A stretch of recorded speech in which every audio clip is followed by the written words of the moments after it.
Bienvenidos, bienvenidas a este módulo en el que vamos a intentar explicar esta mañana, dar cuenta del fenómeno del mobbing, del acoso psicológico en el trabajo, dentro del máster de violencia, de especialista en violencia, que estáis cursando en esta universidad de Salamanca. Me gustaría, en primer lugar, dar una serie de notas características de lo que es el acoso psicológico en el trabajo, explicaros un poco la definición, el concepto, los límites, el diagnóstico diferencial y también hablaros de lo que es el centro, el núcleo esencial de lo que a este problema atañe, especialmente dentro del universo, de la galaxia, diríamos, de fenómenos violentos que estáis viendo a lo largo de este posgrado. Por tanto, el mobbing no es más que una forma más de violencia, de las violencias que se ejercen en la sociedad, muy específicamente en el ámbito laboral. Ayer habéis estado viendo, de la mano de la profesora Araceli Oñate, creo, una de las violencias más tempranas que se pueden sufrir y además más configuradoras de la forma de ser de los seres humanos, como es la violencia que se sufre en el ámbito escolar. Hoy vamos a ver, digamos, una de las manifestaciones más tardías, aunque más permanentes, puesto que la vida laboral de un ser humano principia muy pronto y pues lleva décadas de desarrollo, de carrera, de evolución profesional. A lo largo de vuestra vida profesional, 1 de cada 3 de los que estáis aquí sufriréis al menos una situación en proceso de persecución laboral conocido como mobbing. Por tanto, esta es una violencia relevante, es una violencia muy probable, bastante probable, y hay que entender qué es, cómo funciona, cómo opera, si queremos, como especialistas en violencia, hacer frente, prevenir, intervenir decisivamente en las organizaciones. El primero que habló de mobbing en el mundo no es un psicólogo, es paradójicamente un etólogo, el premio Nobel Konrad Lorenz, que en el año 73, dentro de una obra que él tiene, como tantas otras, dedicada al estudio de los animales, la etología, que es lo que él estudiaba, su especialidad, describe por primera vez, utilizando un neologismo, el verbo to mob en inglés sí existe, el mobbing como sustantivo no existía hasta entonces, y él va a denominar así mobbing, utilizando ese verbo que digo sí existe, que viene a ser algo así en inglés como arrollar, como llevarse por delante una masa de individuos, un grupo de individuos a un único sujeto, para describir, como digo, una conducta de los animales que él veía en varias especies, que consistía en que todo un grupo de animales cargaban contra un congénere, normalmente de mayor envergadura, de mayor tamaño, un animal más grande, aunque de la misma especie, por el que se sentían amenazados. Es decir, el mobbing animal, según Konrad Lorenz, consiste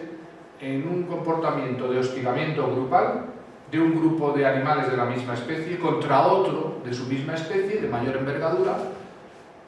y ese mayor tamaño es lo que les produce esa sensación de amenaza contra la que cargan de manera grupal, atacan grupalmente al individuo más fuerte por el que se sienten amenazados.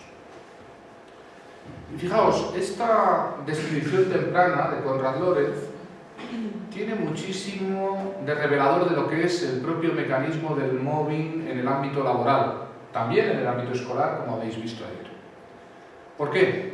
Porque nos presenta primero el mobbing como un fenómeno grupal. Y es verdad que al principio no siempre el acoso laboral es grupal, pero sí que es cierto que con el tiempo,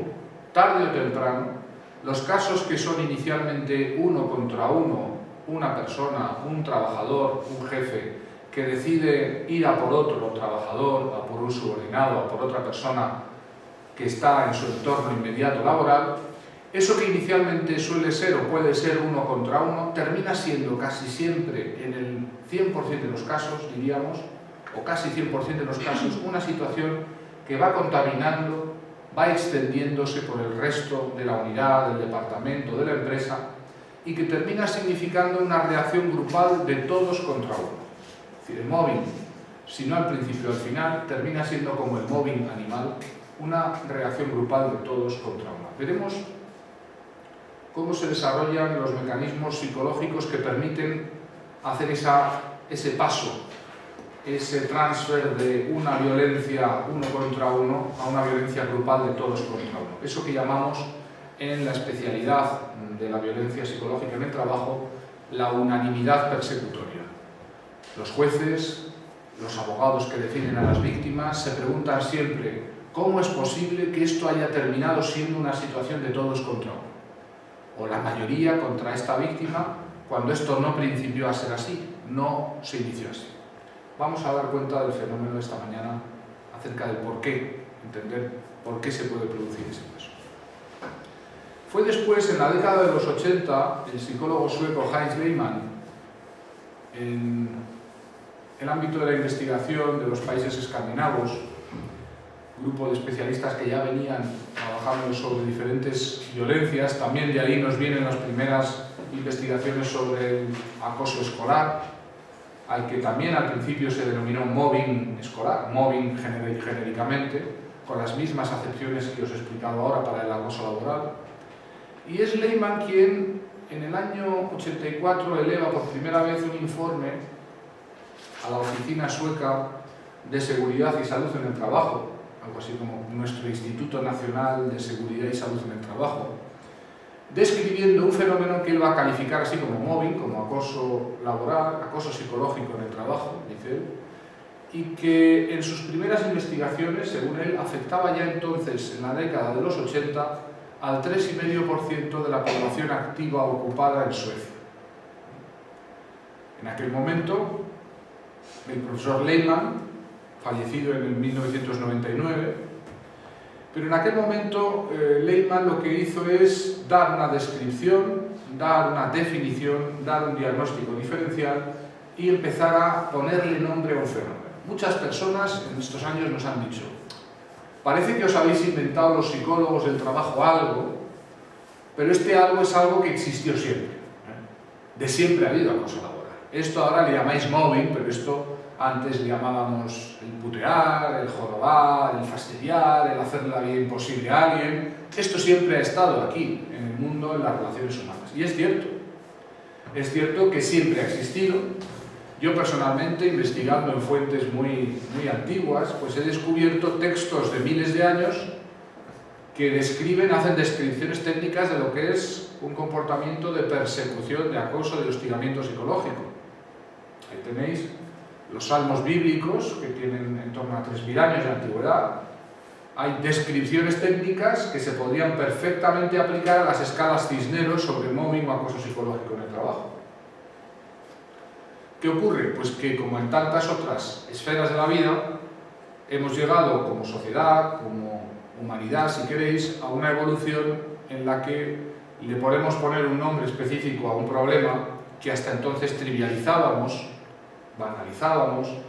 Incluso muchos de los que lo han sufrido y todavía lo sufren, lo mismo que las mujeres maltratadas decían aquello de mi marido me pega, pero me pega lo normal, ¿verdad? En el mundo del trabajo todavía muchos trabajadores creen que va en el sueldo el ser hostigados. Piensan que reciben su salario a cambio de ser maltratados, de ser ninguneados, de ser vejados, de ser humillados. Piensan que les dan el sueldo, entre otras razones, porque se dejan hacer esas cosas. A tal extremo puede llegar la trivialización, no solo en esta, sino en otras violencias que, como